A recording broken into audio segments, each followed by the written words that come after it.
Breaking news. ಬುಧವಾರ ಬೆಳಿಗ್ಗೆ ಧಾರವಾಡದ ಗಾಂಧಿ ಚೌಕ್ ಪ್ರದೇಶದಲ್ಲಿ ಗಂಭೀರ ವಾತಾವರಣ ನಿರ್ಮಾಣವಾಗಿದೆ. 21 ವರ್ಷದ ಜಾಕಿಯಾ ಮುಲ್ಲಾ ಅವರ ಶವ ಅನುಮಾನಾಸ್ಪದ ಪರಿಸ್ಥಿತಿಯಲ್ಲಿ ಪತ್ತೆಯಾಗಿದೆ.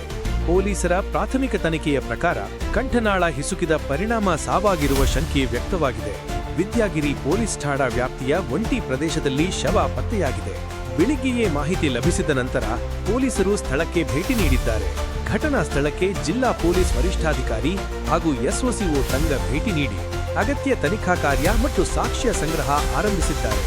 ಪ್ರಾಥಮಿಕವಾಗಿ ಇದು ಕಂಠನಾಳ ಹಿಸುಕಿದ ಸಾವಿನ ಪ್ರಕರಣವಾಗಿ ಕಾಣುತ್ತದೆ ಎಂದು ಧಾರವಾಡ ಎಸ್ಪಿ ತಿಳಿಸಿದ್ದಾರೆ. ಮರಣದ ನಿಖರ ಕಾರಣವನ್ನು ದೃಢಪಡಿಸಲು ಮತ್ತು ಇತರೆ ಅಂಶಗಳನ್ನು ಪರಿಶೀಲಿಸಲು ಶವವನ್ನು ಮರಣೋತ್ತರ ಪರೀಕ್ಷೆಗೆ ಕಳುಹಿಸಲಾಗಿದೆ. ವೈದ್ಯಕೀಯ ವರದಿ ಬಂದ ನಂತರವೇ ಅಂತಿಮ ನಿರ್ಧಾರ ಕೈಗೊಳ್ಳಲಾಗುವುದು ಎಂದು ಪೊಲೀಸರು ಹೇಳಿದ್ದಾರೆ. ಮೃತೆಯ ತಂದೆ ಯೂನುಸ್ ಮುಲ್ಲಾ ಅವರ ಹೇಳಿಕೆಯಂತೆ ಮಂಗಳವಾರ ಮಧ್ಯಾಹ್ನ ಕುಟುಂಬದೊಂದಿಗೆ ಊಟ ಮಾಡಿದ ಬಳಿಕ ಜಾಕಿಯಾ ಕೆಲಸ ಸಂಬಂಧ ಲ್ಯಾಬ್ಗೆ ಹೋಗುವುದಾಗಿ ಹೇಳಿ ಹೊರಟಿದ್ರು. ಆದರೆ ಅವರು ಮನೆಗೆ ಮರಳಿರಲಿಲ್ಲ. ಸಂಜೆಯಾದರೂ ಸಂಪರ್ಕ ಸಾಧ್ಯವಾಗದ ಕಾರಣ ಕುಟುಂಬಸ್ಥರು ಪೊಲೀಸರಿಗೆ ಮಾಹಿತಿ ನೀಡಿದ್ದಾರೆ.